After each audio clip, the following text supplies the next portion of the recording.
There's so many things that are interplaying, and the thyroid has an impact on our sex hormones. So why don't we talk about the thyroid hormones and how they can actually affect your sex hormones?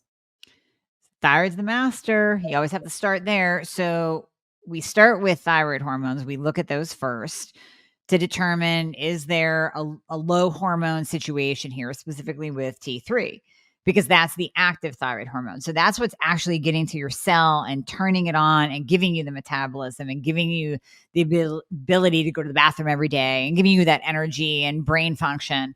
Without T3, nothing is happening. And then when the thyroid gland is low, when the thyroid isn't producing enough T4 and T3, T4 is inactive, T3 is active. When you're not getting enough of that active thyroid hormone T3, that's where we'll start to see an effect on the other hormones. So that's where we'll see insulin resistance. Like you mentioned earlier, Sarah, insulin is a hormone. We have to remember that.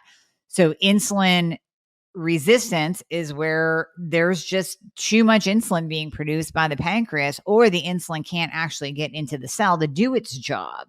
We want insulin, we just don't want too much of it, and we want it working as it should. So when there's hypothyroidism, not enough T3, we'll see insulin resistance. Then we'll go over to the sex hormones, estradiol, progesterone, testosterone, and we'll start to see some wacky patterns there. Usually low, especially when we're talking about progesterone and testosterone, those will usually go low. Some women will develop estrogen dominance. So in the case of PCOS, we might see hypothyroidism, insulin resistance, low testosterone or high testosterone, and estrogen dominance as well. But when we start to work on the thyroid and start there, because it's the master gland, we see all the other hormones below it improve. Now, that's not to say that that's all you need. We'll still, as we'll talk about today, get into hormone replacement therapy, because some men and women, some people need HRT, the bioidentical kind, in order to get those hormones up out of the basement and to get the benefits of hormones, which we'll go into as well. But you have to start with the thyroid because it has such control over all of the other downstream hormones. I just want to emphasize what you're saying as far as the relationship. I have one child who has a horrible menstrual cycle, and we've gotten the pain under control through some of the supplements that I've talked about in the past. And if anyone is going through that, just go back to my podcast on PMS. But what we've noticed is she will have a propensity for PCOS, like I have, and that you have a propensity to be insulin resistant. Well, what is interesting is that her body not changing her diet at all, and she eats clean. She eats in my house. I'm in control of her food. So she's eating the same foods. She exercises every day. But the week prior to her cycle, she becomes more insulin resistant.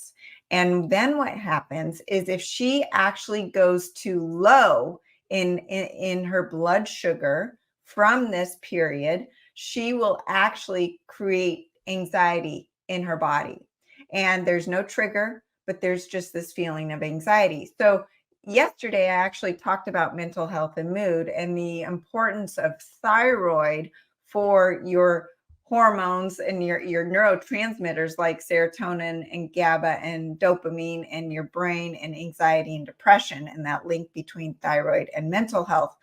But there's also this link between your hormones, your blood sugar, your insulin, and then how that is going to affect your anxiety or depression. So they're all kind of interrelated. And the HPA axis, the hypothalamus pituitary adrenal axis, is very closely related to the hypothalamus pituitary thyroid axis.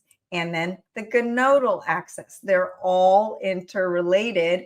And the thyroid is the master endocrine gland, like you talked about. So it's like this big sphere, but you want to take care of that thyroid first. And then if there's still some tweaking that needs to go on, to go in deeper. The other thing I wanted to mention, that just a personal story from just this last week, and it always shocks me. I did a liver flush.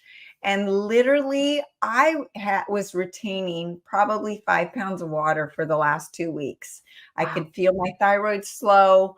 I was definitely under extra stress. So there's all of these things. You've got the stress hormones, cortisol, right? And then you've got that probably in my body was causing reverse T3 to increase and free T3 to go down. I could just feel it.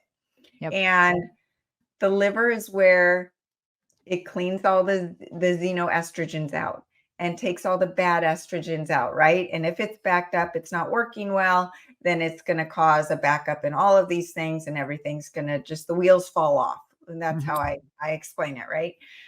Do a liver flush, literally water gone. I can feel my thyroid take a jump up.